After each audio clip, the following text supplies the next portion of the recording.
tricky and tricky, alam ni Cha Cruz na may advantage ang Victorias when it comes to team chemistry. Pero may tiwala siya na matatapatan niya ng experience ng Cargo Movers. May dalawa pa silang first-timers sa professional level na medyo kinakabahan pa, si Jonas Abete and Jera Pasino. Kaya nandun ang mga team veterans para suportahan sila. But overall, sabi ni Cha, lahat naman daw marunong makisama, so she feels that they can do well this conference. Balik sa inyo.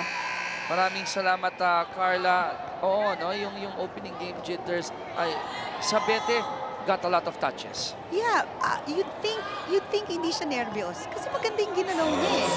Pero alam mo, sa kalaunan, sabi nga nila sa Tagalog, as we progress dito sa ating invitational tournament, not only will the butterflies disappear, but I know these players are conditioned already, pero lalo sila makokondisyon as the tournament progresses, di ba? Yeah, at makikilala nila yung opponents nila, kaya mas mapre-predict na nila yung mga plays na tatawagin ng kalaban. They can prepare for it. First dibs, second set. Ladies in white.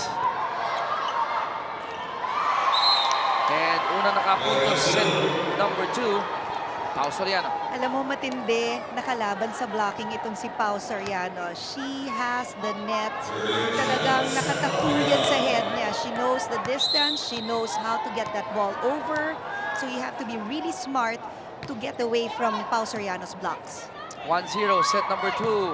Para po sa mga kabubukas lang ng kanina mga television, ito po ang inyong PLDT Home Volterra Philippine Superliga Invitational 2016. First playing date po natin ito at pangalawang laro pa lang ng ating bagong konferensya. Ang nagbabakbakan po, F2 Logistics Cargo Movers in black and the new San Jose Builders in white. Alam mo, maganda ang front line ngayon ng Cargo Movers. You've got Pao Soriano, Cha Cruz, and Danica Gendrauli. Pero dito rin naman sa San Jose Victorias, maganda rin because nandyan si Clemente in front. And as you were mentioning that, nakita ko yung body language ni Cha Cruz. She knew she'd hit that post. Yeah, the ball was a Sinubukan lang naman niya. off lang talaga yung bola. Malu Clemente on the line. 2-1 ng mga Cargo Movers. Oh! Miscommunication between Suyat and Lara. Yun yung sinasabi ko kanina pa eh. They really have to communicate. At that particular time, I thought Suyat called for that ball. Kailang siguro na-feel niya yung kakampi niya, kukunin din yung bola, so she stopped. But once you say mine, you have to get that ball. And I learned this from Denise and you confirmed it sa volleyball. Walang sayo. Right. Puro akin. Oh, puro akin. At pag sinabi mo ng akin, talagang Commit. be greedy, get that ball. Oh. This is the only sport you're allowed to be greedy. Yeah. 4-1. Namang pa rin ng Cargo Movers. Pao Soriano. 3 attacks under her name. Helping the cause of the Cargo Movers. Imbo with a strong hit. That one's out. Kailangan mag-regroup ngayon itong Victorias. They have to calm down, fix their mindset. They have to get their confidence back. Remember, they did a pretty good job in that first set. They showed they could compete. That's right. Bili mo 25-23. I stand corrected. I said 25-22. 25-23. Oo. Ibig sabihin, kaya nilang pumala. But what I'm seeing right now, kasamang Chiki, yung energy level parang biglang bumaba dito sa start ng set 2. You know, usually kasi pag ang player nag-start ka with an error, iniisip mo na agad, nako, tuloy-tuloy na to. So dapat, speaking through experience ba? So dapat talaga yung mindset mo, matindi. Kailangan palaban. Palaban tong partner ko. Very good analysis. Down the line. And that's another point courtesy of Danica. At lumalayo na rito ang F2 Logistics in set number 2. 7-1 ang ating score. One more look. Ganda ng anggulong to. Akala mo kasi cross court yung bola, yung pala down the line eh. 7-1. Almost but not quite for Colleen. Cabriana setting that one up. Great floor defense shown by the Cargo Movers. Bravo. Defended well at the net. Ball still alive.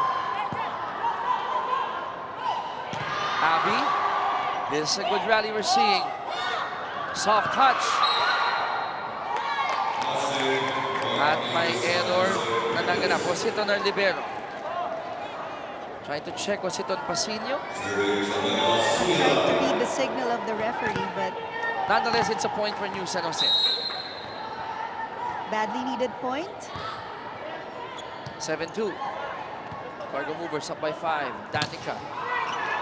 The net defense of Bravo and Ingo will give the Cargo Movers their 8th point. That's a sign for first technical timeout in set 2. Lamang ang Cargo Movers 8-2.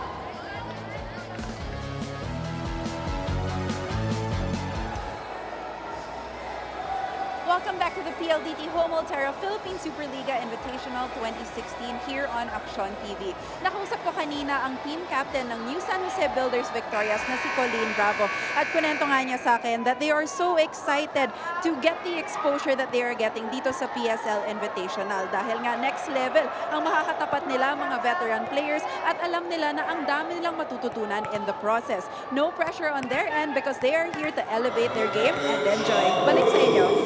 Bravo, Carla! Bravo! Bravo! Ganda ng report niya, Carla.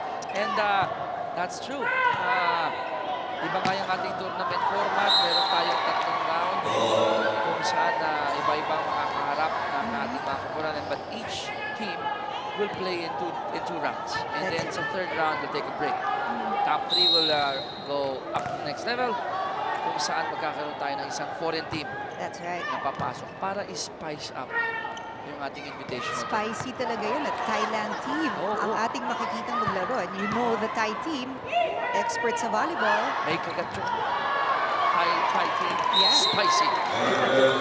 Pero ito, yung anghang ng laro ng F2 Logistics na nararamdaman dito ng New San Jose. They're still down by 6. I think they did not like the way that they played because that first set, it ended in 25-23, something that they did not expect. So ito, talaga namang bumabawi sila. 9-3 ang ating score. Cargo Movers up by 6. They have the ball on their side of the court. Danica. At the net, sino mananalo? Buhay pa rin. Soft one there. Oh, great move comes from Shaira. And look at her reaction. Parang ikinasang ka ng kamay. Ang ganda ng galaw ni Shaira Cabriana. May kita mo, akala mo isa-set niya, to suddenly tips it over. Look at that reaction. 9-4. Almost an ace there. Atake ng puti. Balik dito sa Cargo Movers. Mabayad. Buhay pa rin ang bola. It's going to be a free ball. Serafica going to Danica. Shaira, quick one to Bravo. Lilette. Balik dito sa New San Jose. Zone 1 was open. Pinagsamantalahan niya ni Manny Bental.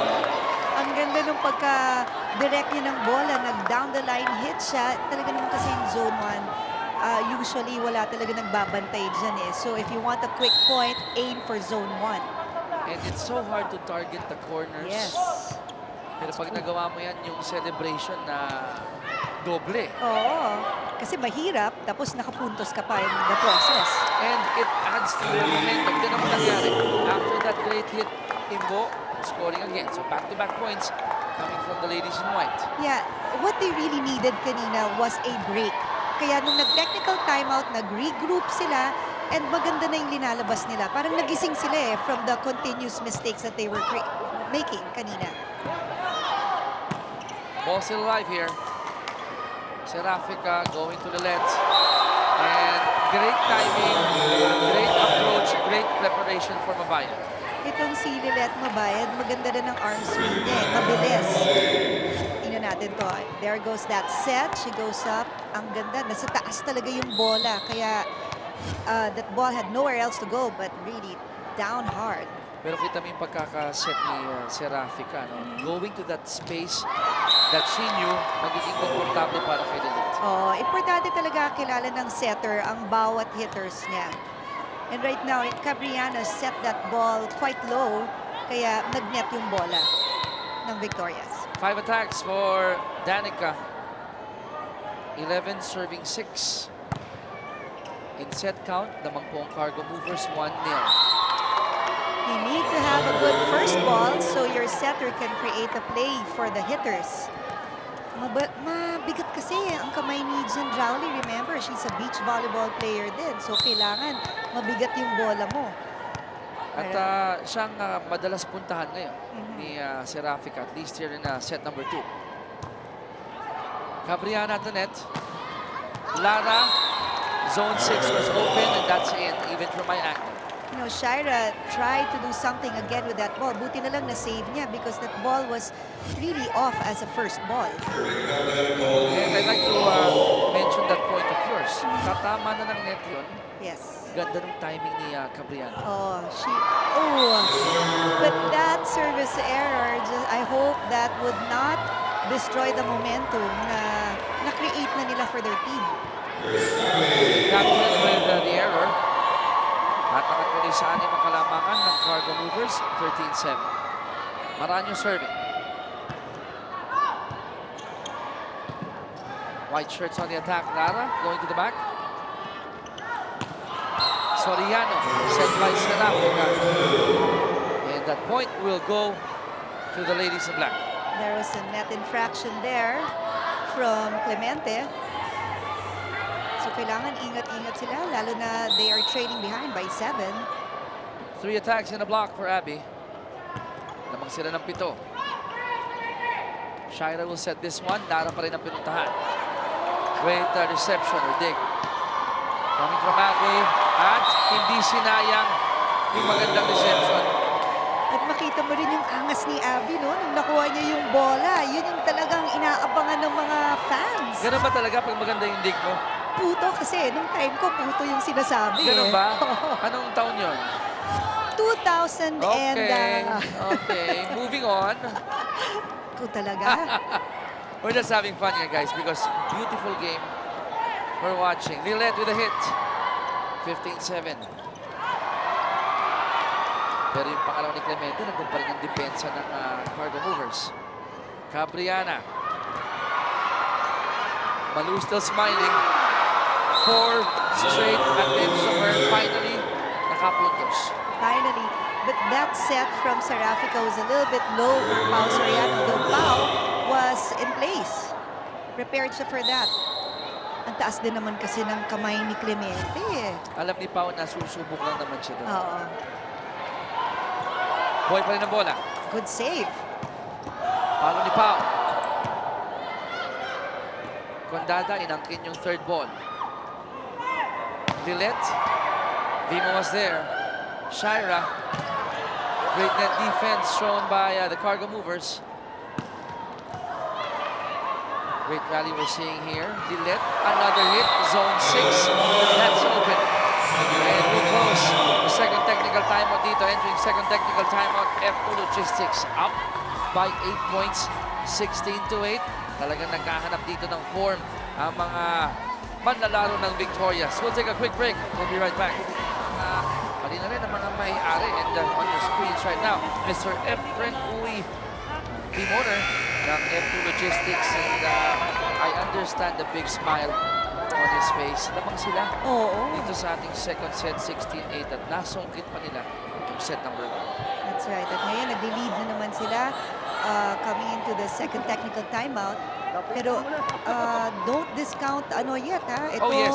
Victorias because kanina, nung second technical timeout, pagpasok 16-12, nakahabol sila. So, kailangan mabilis pa rin ang pace nitong Cargo Movers. Mabayad nag-serve para sa Cargo Movers. And Cha Cruz, that was a perfect set Yes. para kay Cha. Even if mahusay si Condada sa libero. Ako, din naman yung pagkaka-setup dito. Beautiful for Cha. Beautiful at smart play because dinaan niya kay Cabriana yung bola niya, who's the smaller blocker. 17-8.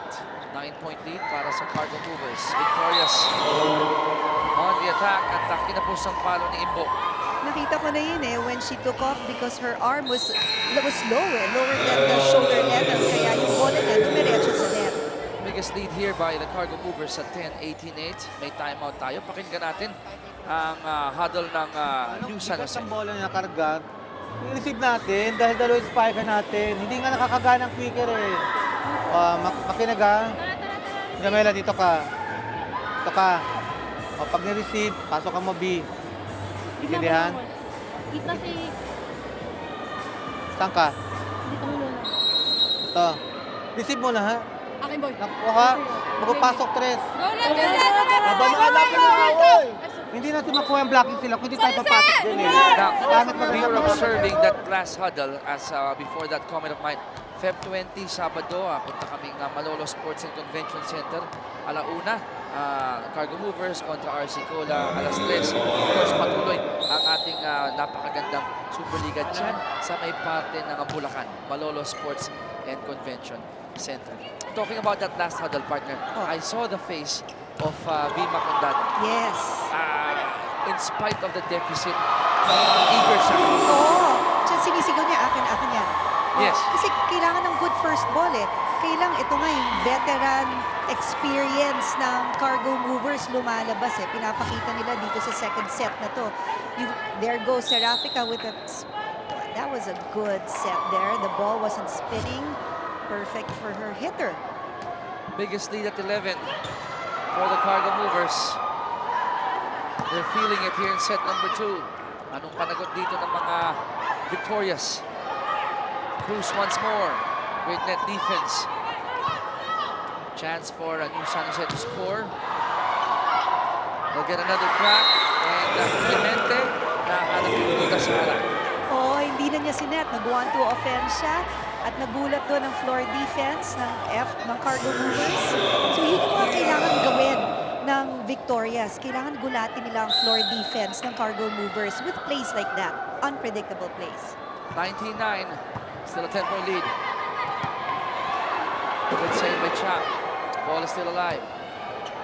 Shaira. And Imbo will still not score on that attempt. That was wide yung hit niya and she knew it nung tinira niya yung bola. Tingin ko narinig niya sa tunog pa lang eh. Nung bola narinig na niya it was a little bit off. So bawi na lang agad. Pero habang in-flight yung bola, yun yung you're hoping Oo, kumurba ka. correct. Oo. Last second, kumurba ka pa paloob. The setter with the serve. That's a service error. Sometimes the services go over or too strong kasi nag-overcompensate ka na pagod. Kaya ito, kailangan talaga ng support ng setter, ng Cargo Mover. So you have to just give her the ball. Dapat hindi na siya running after the ball para maganda yung play. 20-10. 10 pa rin ang abante ng mga manlalaro in black. Make that 11. Chuck Cruz ibinigay ang 21st point ng F2 Logistics. Ganda ng pinapakita nila. Ng Cargo Movers, talaga minemaintain na nila yung lead nila. And that's an ace there. Coming from Pao Soriano. Miscue naman ang nangyari or miscommunication ito sa kupunan ng Victorias. At medyo napako na ang Victorias sa 10. So let's see if they can get a good first ball from Pao Soriano serve. 22-10. 12-point lead.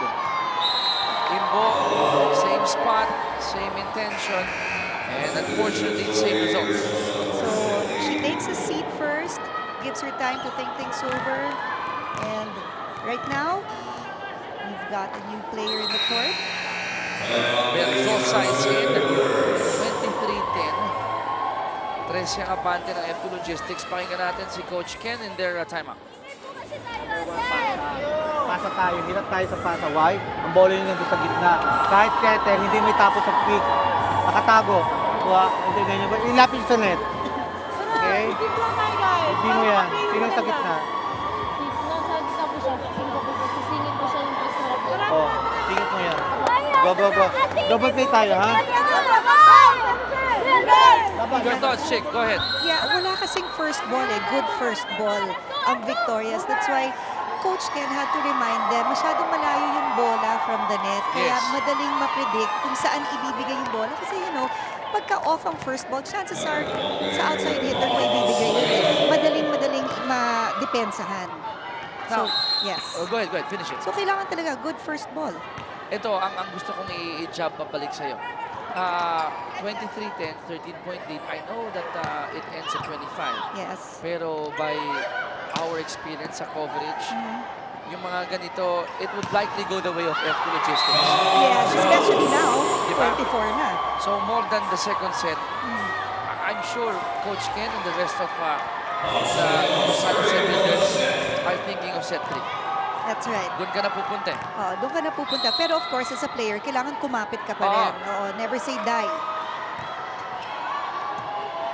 24-10. It's too low. That is a low set from Cabriana. And set 2 ends with a score of 25-10. Panalo po dyan sa set 2 ang F2 Logistics.